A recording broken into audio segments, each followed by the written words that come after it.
What's up, everybody? Welcome back to another episode of Devin the Bear. Today, we're going to do things a little different. We really wanted to discuss the El Tigre promotions card last night. That was headlined by Julio Velazquez. Julio Sanchez and Juan Velazquez. Yeah, Juan Velazquez. Good start. Yeah, right. Hey, there's got to be some mess up somewhere. It's not a vintage D&B episode, you know, and without a name mess up. Yeah, pretty much. At least we pronounced them right this time. And so, we just kind of figured, you know, with the UFC card last night, it was just kind of a card that we just decided to discuss at a later time, and it was really good to just highlight this event that El Tigre put on. It was awesome, honestly. They always put on great fights. Anytime we've ever went to one of their events, we've always had a great time just watching all this young talent come in and just make a splash into the boxing world. And we even had our boy last night, Carlos Nava, pull off a great win as always. And but we actually just wanted to really break down the card and discuss some of the things we saw. So the first fight of the night opened up with a great fight.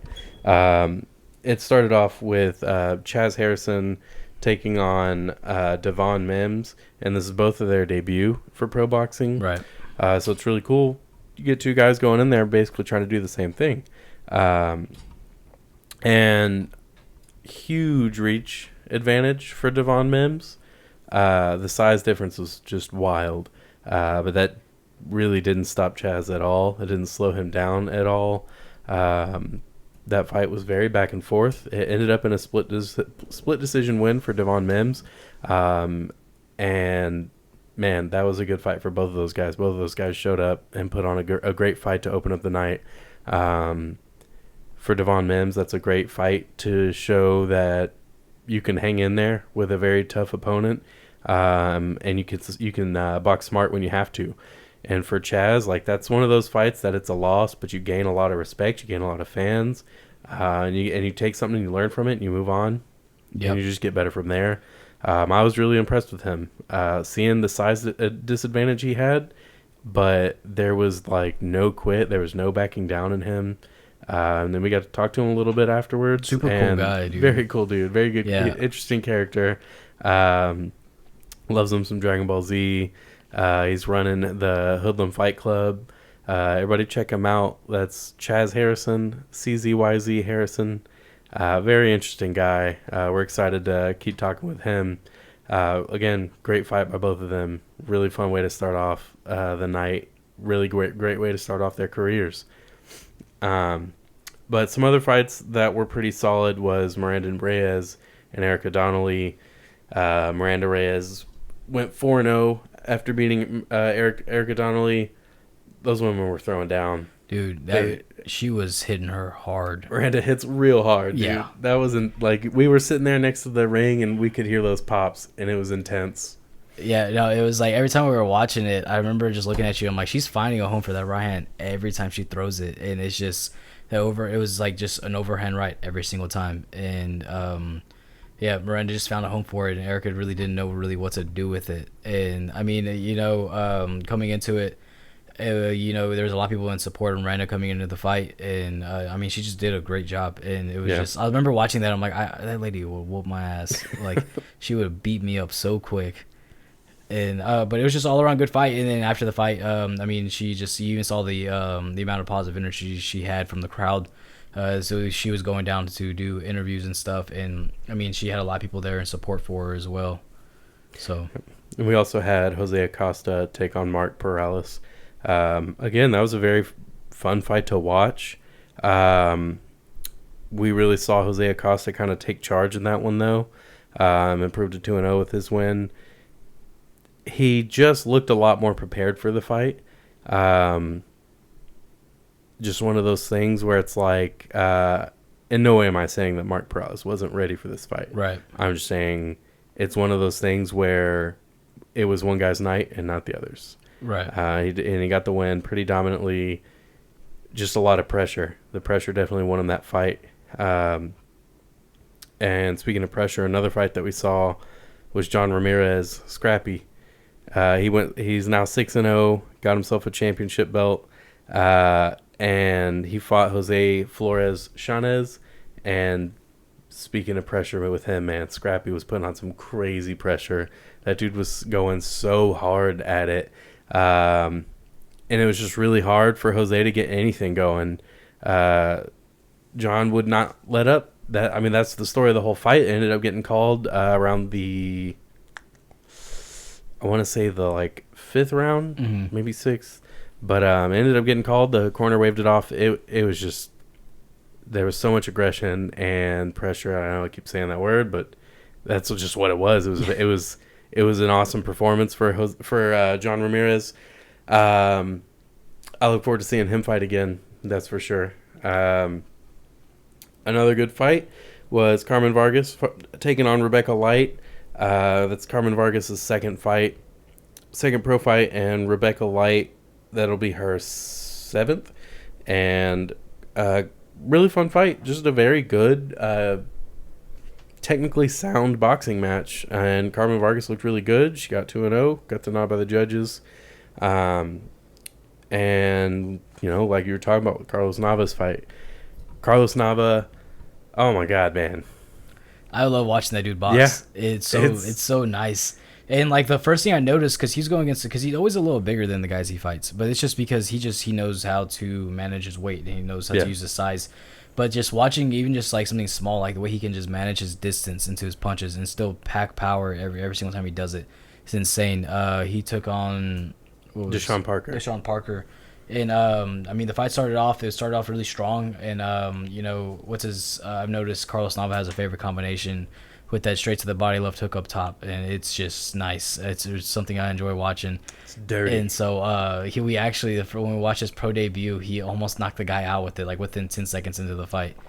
It's a nasty combination. He does it so picture perfect, and but it's just his distance management is so well, and he's just able to pick his shots. But like when he picks them and makes them land, he makes them count, And it's like I say every single time we watch him fight, it's just like watching greatness in the making. It's no bullshit. Like I know we sponsor this guy, but it really is something special every single time we watch this guy fight. We might be a little biased, but there's reason for it. Yeah. Like we brought a couple friends. Shout out to Larry, Adventures of Larry Boy. Shout out to Jeff, Ninjaness72. Y'all should check them out. But yeah, we brought them along, and we were telling them, like, yeah, trust me, y'all are going to be impressed. Carlos, it's something else to watch him live. He's so fast and brings the power with every single punch. And like you said, he does it while covering a lot of distance most of the time. Yeah. So it's really something to see it live. And, like, it's definitely, like you said, watching greatness in the making. Dude killed it. And dropped him with a body shot. And then ended up getting the finish with another body shot and just put him down. Deshaun Parker was trying his best to get inside Carlos's head. He's trying to do these like Matrix-like head movement. Yeah. He's trying to do his little fancy footwork, but Carlos just wasn't biting. And he's throwing punches instead. Yeah, man. I think if the footwork, trying to fuck with him a little bit, it's not going to work. Maybe you should take the fight a little serious. Hands up. Put your hands up, don't use footwork that you use in a high school bathroom. Use boxing footwork, I'm not trying to bash on the guy too much. He's a pro boxer for a reason, but still, it's just one of the things where it's like you can't take this lightly whenever you're in there and the fight's just starting and then you haven't really done anything significant yet, because in these exchanges you're backing up and you're not really wanting to engage with them, And he's trying to toy with Carlos, who's got darn near 100 amateur fights. Yeah. Junior Olympian. Yeah. Dude's got, 30 trophies and belts and championship medals each. Yeah. It's not really someone you play with. You got to go in there, take it seriously. You got to put your hands up, and you got to be ready to take shots and know when to throw them. And it just, we didn't get to see that from him. It was the Carlos show for sure. Yeah, no, it was just the El Giles show every single time. But it was just, I don't know, it was just a great performance as usual with Carlos. We actually got some great pictures. We were very lucky to be able to work the media of this event, not like as much as like the other people were, but we were able to get passes. And we were able to take great pictures and actually talk with the fighters and stuff, which was super cool. It was a great experience, and it was just awesome to be able to do something like that. I think I thanked the guy Chris, the head of media, like 5 times, because it was just such an awesome thing to be able to do, and just have the chance to be able to go and do that. And I mean, and we talked about with him after, even, and then he said that he's like, y'all did a great job, like, just, he's like, we would be okay with y'all doing it more. So yeah, I mean, Carlos is still undefeated as usual. I mean, as expected, so. Yep, that brings him to 3-0, and he's got his next fight on October 8th. Yep, he's gonna be with next fight up. Yeah, that's gonna be in Sugarland. So be sure I'll check it out because he's gonna be 4-0. Yeah, and what's it called? And anybody that thinks we're just being biased, go and watch him fight. Tickets aren't that expensive. Sugarland in Galveston is not that far of a drive. Go out and watch him. What else are y'all doing on Saturday night? Going and watching boxing. That's what you're doing. Yeah. But yeah, so other fights we had Joseph Rivera and Antonio Wattel. Yeah. That was a pretty good match. It was pretty back and forth, I think. Yeah. Antonio just being kind of the stronger guy, I think, in that fight. So when he landed, it seemed to have a bit more of an impact. But Joseph looked good, I think. Yeah. I don't think that, just like with Chaz, I feel like it's one of those losses where you learn something, you move on. Yeah. But there's some gain. I think you gained some respect and you gained some fans because he stuck in that fight. And even when it seemed like he was like, okay, he's losing the moment, the momentum's entirely in Antonio's side. And then he would land a couple good combinations. And I'm like, okay, nope. Yeah, he's right back to it. Was it that fight when we were pretty close to the ring, and we were watching it? And no, it was actually the Miranda fight. I'm wrong. Whenever Miranda would hit her with the right hand, and I was like, it sounds like someone's bouncing a basketball off the concrete. Like, that's how hard she's hitting her right now. But yeah, no, Antonio Waldo, he did a great job. I mean, it was a great fight, but for me, he was the clear winner when it came down to the decision. They were toying with each other a little bit, making face gestures at each other, but it was it was fun to watch though. But I'm excited to see Antonio Waddle fight again. I actually think he's fighting next fight up, I think. Oh, he is? I think so. October 8th? I think 15th. 15th. Yeah, he's fighting the week after. Okay. And so, cool. Yeah, definitely check that one out. Another fight we got to see was Sean McCollum take on Jamie Barbosa. Sean McCollum's undefeated, 8-0 going into this fight, and he remains undefeated. And at 9-0, and he gets championship, I believe. Very good fight, very good showing for Sean. Just solid all the way around. But that brings us to the co-main event that we saw, which was Ivan Vazquez fighting Quincy Brown. That was a very good showing. Yeah. That fight was very entertaining, very back and forth. It was very close. It went to decision. It was the first time, I believe, that Ivan Vazquez has gone to a 6-round decision. He looked very good. He looked very sound. The first couple rounds, it was definitely kind of a tough fight for both of them. They were trying to find their rhythm, trying to find what was landing and what wasn't. And I think Ivan did. He found that the hook to the body was doing pretty well. Yeah. He said that that's something that they worked on. We have an interview with him we'll post on YouTube. And it's something that they work a lot in their gym, and that's the same gym that Carlos is in. Yeah. Same gym I believe that Joseph is in as well. I think overall with that performance, it just shows like, now he's 7-0. And he's able to handle tough fights. So big things need to start coming his way. And speaking of big things, the main event. Yep. But also, I did want to mention with Vazquez's fight, dude. Like, you and Carlos weren't kidding when y'all said that dude works the body. It's crazy. Oh, yeah. Like, he fights so long and powerful. It's like, that Mexican style boxing. Yeah. It's aggressive, and if it's a lot of level changing. And they really take that stuff to heart. They really carry it over into their matches. Yeah, I mean, those guys at Slam Boxing, dude. They just know what they're. I mean, it's just crazy. Yeah. How they have the sweet science down so well. And watching him fight, I was like, dude, it's with Carlos and him just have that distance management down so well. It's really impressive watching that. So sorry to interrupt you on that. No, you're good. You're good. Yeah, something that I just feel like I needed to talk about was that. So. I'm down to talk about it more. It's good stuff. It is. These matches that we get to see at the El Tigre promotions events are always really good. And one thing that you were talking about, like what Chris said, was that their matchmakers are really good. Like, they take their job very seriously, and they always do a very good job of putting these fights together. And it shows because the crowd, it's crazy. The crowd is like almost silent when they're watching. Yeah. But the second something happens, they're like very into it. So the crowd engagement, I think, was very good. Yeah. Very well done by the promotion. When I showed up and I came up to you, I was like, man, it's like we're at like a Japanese martial arts event. Yeah. Because that's how it is also, is they appreciate what's going on. And they're actually like watching and they're studying pretty much what's going on in the ring. It was like, it gives the air kind of a very intense feeling. Yeah. Like you're just watching these boxers go at it. And when they're kind of waiting to find their opening, you feel it. Yeah. You feel it just like they feel it in the ring. It's just really cool the way that these organizations that these events are put together. It was really cool. Yeah. We have a good time every single time, and the most importantly, the matches are always exciting. They're always very well done. But yeah, so the main event, which is a rematch from the last El Tigre event we went to. Which that was Julio Sanchez and Juan Velazquez.